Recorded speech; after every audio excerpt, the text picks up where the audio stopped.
BRICS 11, un giro estratégico. El presidente chino, Xi Jinping, definió como históricas todas las decisiones clave de la 15ª cumbre de los BRICS celebrada en Sudáfrica. Esto puede considerarse una subestimación. El sur global, o la mayoría global, o el globo global copyright del presidente bielorruso, Alexander Lukashenko, por no hablar del atónito occidente colectivo, tardarán tiempo en comprender plenamente la enormidad de las nuevas apuestas estratégicas. El presidente de Rusia, Vladimir Putin, por su parte, describió las negociaciones sobre la expansión de los BRICS como bastante difíciles.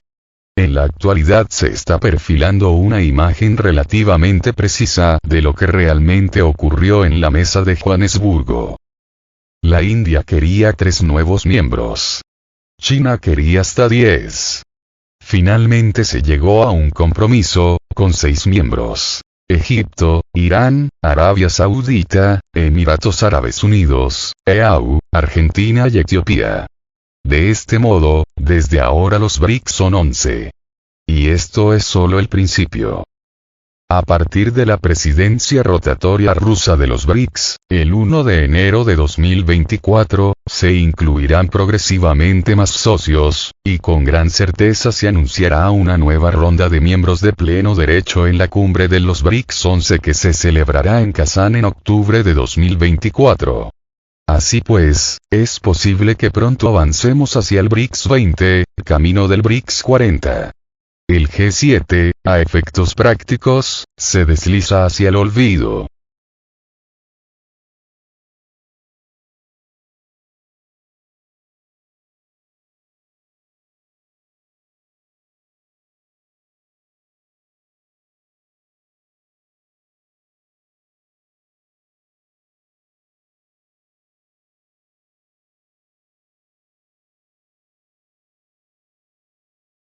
Pero lo primero es lo primero. Rusia apoyó a Egipto en la decisiva mesa de Johannesburgo. China apostó por la magia del Golfo Pérsico, Irán, Emiratos Árabes Unidos y los saudíes. La India, por una serie de razones muy complejas, no se sentía precisamente cómoda con 3 miembros árabes/musulmanes, Arabia Saudita, Emiratos Árabes Unidos, Egipto. Rusia apaciguó los temores de Nueva Delhi. Por supuesto, Irán y China ya están inmersos en una asociación estratégica, y Riad ya acepta el pago de la energía en yuanes. Brasil y China apoyaron a Argentina, vecino problemático de Brasil, que corre el riesgo de tener su economía totalmente dolarizada, y también un proveedor clave de materias primas para Pekín. Sudáfrica apoyó a Etiopía. Todo lo anterior respeta los principios geográficos e imprime la noción de que los BRICS representan al sur global.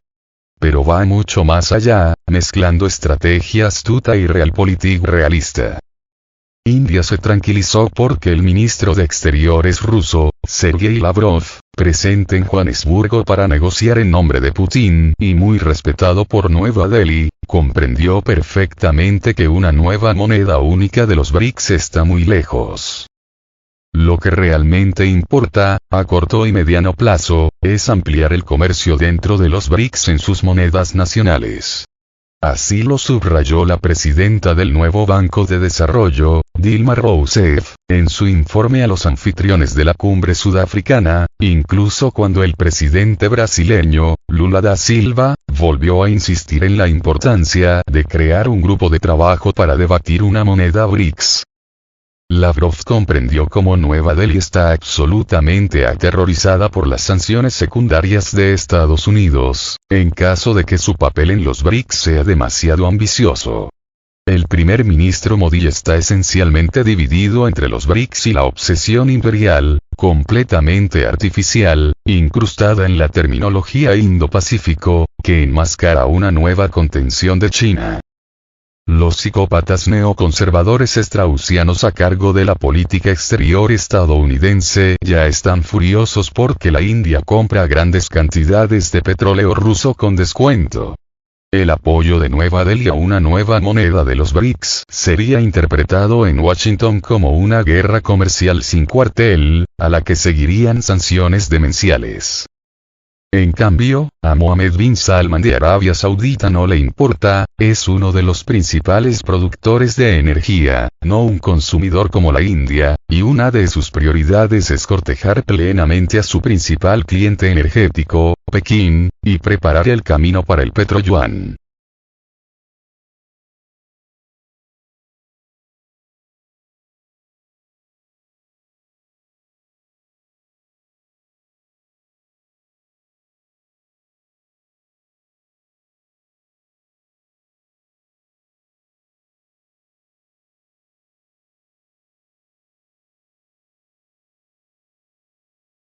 Solo hace falta un movimiento estratégico.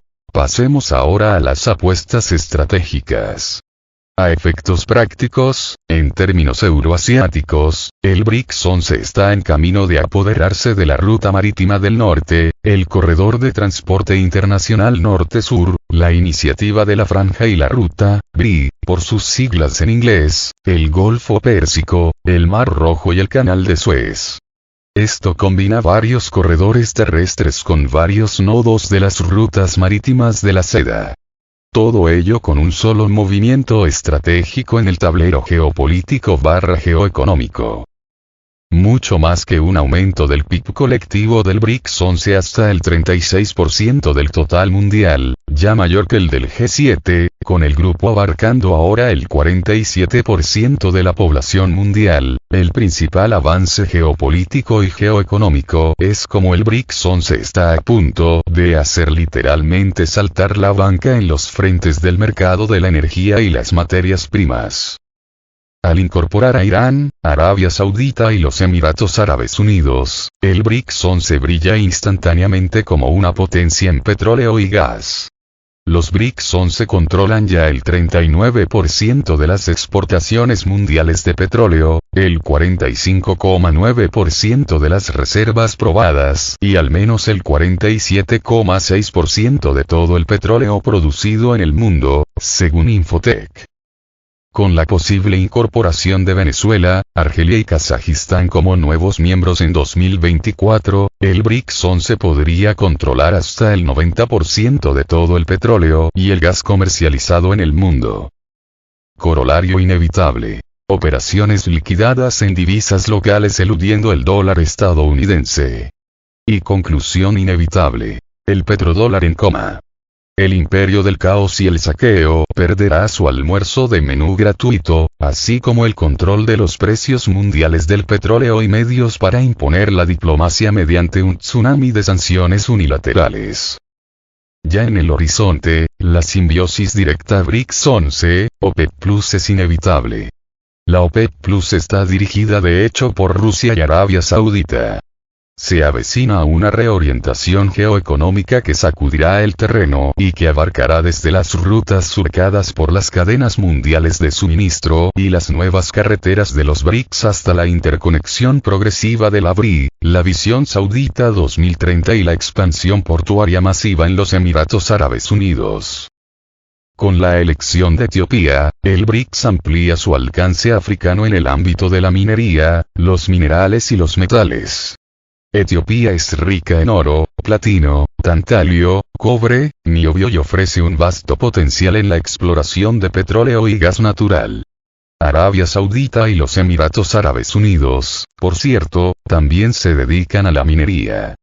Todo ello augura una integración rápida y progresiva del norte de África y Asia Occidental.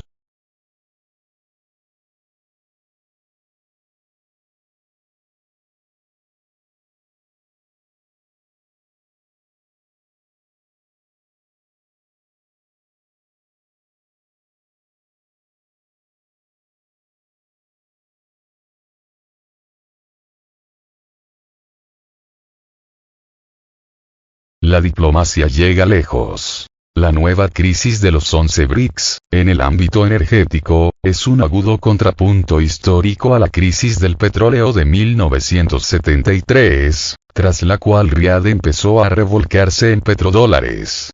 En la actualidad, Arabia Saudita bajo Mohammed bin Salman está operando un cambio tectónico, en proceso de alinearse estratégicamente con Rusia, China, India e Irán. Golpe diplomático que ni siquiera empieza a describirlo. Se trata de la segunda etapa del acercamiento entre Riad y Teherán, iniciado por Rusia y finalizado por China, sellado recientemente en Pekín. El liderazgo estratégico ruso-chino, trabajando pacientemente en sincronía, nunca perdió el rumbo.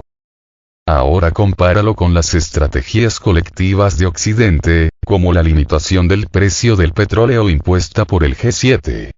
Esencialmente, la coalición de voluntarios del G7 autoimpuso un tope de precios al crudo ruso importado por mar. El resultado de esto es que tuvieron que empezar a comprar muchos más productos petrolíferos a las naciones del sur global, que hicieron caso omiso del tope de precios y aumentaron debidamente sus compras de crudo ruso. Adivinen quiénes son los dos primeros. China y la India, miembros de los BRICS. Después de revolcarse en varias etapas de negación, el occidente colectivo puede, o no, darse cuenta de que es un sueño de tontos intentar desacoplar la parte de la economía mundial gobernada por occidente de China, sea lo que vomite Washington. BRICS 11 muestra ahora, gráficamente, cómo el sur global / mayoría global / globe está menos alineado con Occidente que en cualquier otro momento de la historia reciente. Por cierto, el presidente del G77, el líder cubano Díaz-Canel, estuvo en la cumbre de los BRICS representando de facto al nuevo movimiento de países no alineados. El G77 incorpora en realidad no menos de 134 naciones. La mayoría son africanos. Xi Jinping se reunió en persona en Johannesburgo con los líderes de la mayoría de ellas. El occidente colectivo, presa del pánico, considera a todos ellos peligrosos. Así que el último refugio es, como era de esperar, retórico. Desacoplamiento, desriesgo e idioteces similares. Pero esto también puede resultar peligroso en la práctica. Como en la primera cumbre trilateral celebrada en Camp David el 18 de agosto entre el imperio y dos vasallos asiáticos, Japón y Corea del Sur. Eso puede interpretarse como el primer paso hacia una OTAN asiática político-militar aún más tóxica que el diálogo de seguridad cuadrilateral, Quad, o la AUKUS, obsesionada por contener simultáneamente a China, Rusia y Corea del Norte.